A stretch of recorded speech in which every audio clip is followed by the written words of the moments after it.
আসসালামু আলাইকুম রহমতুল্লাহি ওয়া বারাকাতুহু। কী অবস্থা সবার?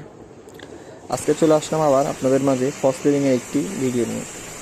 দেখতেই থাকুন শুরু থেকে শেষ পর্যন্ত। আমি আছি আপনাদেরই শাকিল ভাই। ঠিক আছে, ধন্যবাদ সবাইকে।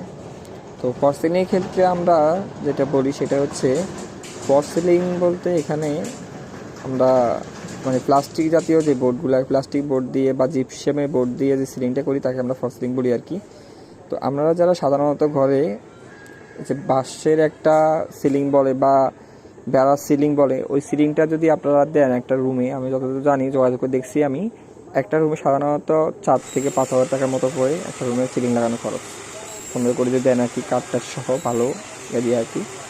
তো ভালো সিলিং দেওয়ার পরেও আমি যতদূর জানি বা খোঁজ নিয়ে দেখছি, 3-4 বছর পরে এখান থেকে কিছু হচ্ছে ঘুণ বা একটা কাঠের একটা বালু ওইখান থেকে পড়া শুরু করে, বা এর যদি কাঠ খারাপ হয় তাহলে এর আগেও কিন্তু পড়া শুরু করে। আবার অনেক সময় দেখা যায় যে আপনার ওই যে ভেড়ার কাছে মাকড়সা হাঁস বাঁধে বা একটু কালি লাগে বা কোনো একটা সৌন্দর্যটা আস্তে আস্তে নষ্ট হয়ে যায়। এই জন্যই আপনারা আপনাদের ঘরে ফলস সিলিংয়ের এই কাজটা করতে পারেন।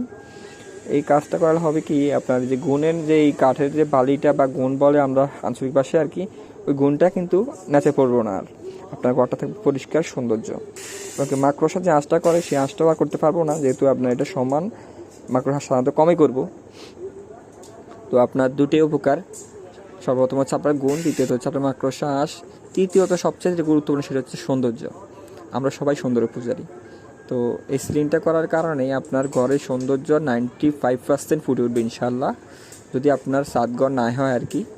তো আপনারা আপনাদের ডিজাইন মতো একটা বোর্ড চয়েস করবেন। বোর্ড চয়েস করার পরে বোর্ড বলতে বোর্ডের কালার আর কি, একটা বোর্ডের কালার চয়েস করবেন।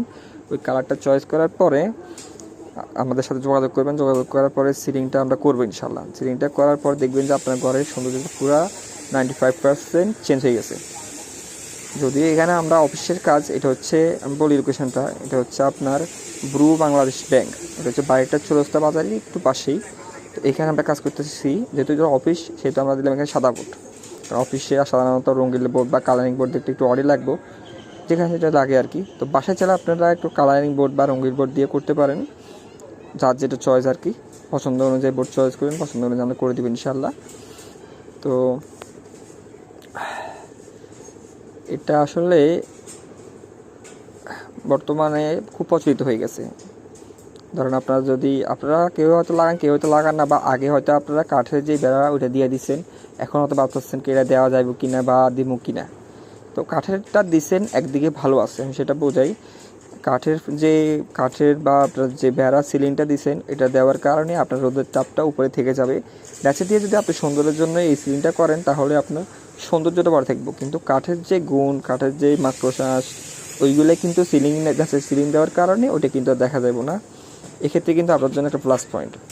যারা আগে সিলিং করছেন চ্যালেঞ্জ দিয়ে আপনারা এই সিলিংয়ের কাজটা করতে পারেন, তাহলে আপনার ওই যে উপরে যে তাপটা উপরে থেকে যাবে, ওইগুলো নিচে আসবো না, আপনার রুমটার মোটামুটি ঠান্ডা থাকবে খুব।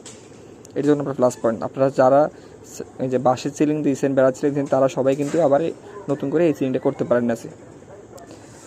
আর আমি তো প্রথমেই বললাম যে এই সিলিংটা করতে কিন্তু খরচ বেশি লাগে না।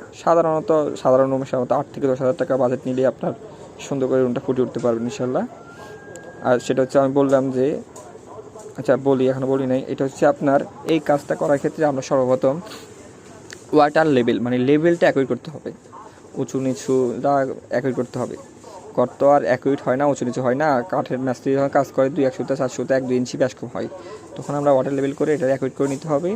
নেওয়ার পরে আমরা চারপাশে অ্যাঙ্গেলগুলো লাগিয়ে ফেলবো। অ্যাঙ্গেলগুলো লাগিয়ে ফেলার পরে আমরা মধ্যখানে যে মেইনটি বলি আমরা থাইয়ের বাসায়, মিস্ত্রিরা জানে চিনবে, তো মেইনটিগুলো লাগাবো। মেইনটিগুলো লাগাই আমরা এগুলাকে তার দিয়ে বাঁধবো।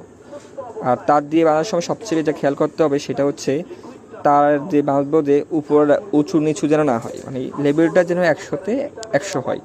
যদি লেভেলটা একটু বেশ কম হয়ে যায় তাহলে হবে কি, সিলিংয়ে যখন আমরা বোর্ড লাগাবো, বোর্ড লাগানোর পরে সিলিংয়েরটা উঁচ নিচে থাকবে। উঁচ নিচে থাকলে বোর্ডের এক কোণা ফাঁক থাকবে, এক কোণা ফাঁক থাকবে না, ফিনিশিংটা অ্যাকুরেট হবে না, এটা সুন্দর লাগবে না দেখতে। এই জন্য তার বাঁধার সময় 100% খেয়াল রাখতে হবে যে লেভেলটা ঠিক আছে কিনা। তো আমরা তার বাঁধে ফেললাম। তার বাঁধার পরে আমরা একটা করে কষ্টি, যেটা আমরা ছোটো করে 2 ফিট করে কাটি, এটা আমরা কষ্টি বলি, কষ্টিগুলো লাগাবো। কষ্টিগুলো লাগানোর পরে আমরা দেখবো যে পুরাটা ঠিক আছে কিনা, মানে উঁচু নিচু করে ঠিক আছে কিনা। দেখার পরে আমরা বোর্ড লাগাবো, একটা একটা করে বোর্ডগুলো লাগিয়ে ফেলবো। বোর্ডগুলো লাগানোর পরে আমরা সবগুলো বোর্ড লাগাই দেখবো যে এখনও কি মসৃণ আছে কিনা। যদি মসৃণ থাকে তাহলে আমরা তারটাকে একটু লুজ দিব, লুজ দিয়ে আমরা আবার এগুলো ঠিক করে দেবো ইনশাল্লাহ। তাহলেই আপনার ঘরের সৌন্দর্যটা সুন্দর লাগবে। আর আপনারা আমাদের সাথে যোগাযোগ করতে পারেন, পেজে আমাদের নাম্বার দেওয়া আছে, বা আমাদের দোকান হচ্ছে কালীতেরা বাজার, Shakil Thai glass and aluminium. আপনারা আমাদের যোগাযোগ করতে পারেন, বা হোয়াটসঅ্যাপ নাম্বার দিয়ে দিব, সবাই আমাদের সাথে যোগাযোগ করতে পারেন। অল্প খরচের মধ্যে আপনাদের ঘরের সৌন্দর্য আপনারা ফুটে উঠতে পারবেন ইনশাআল্লাহ।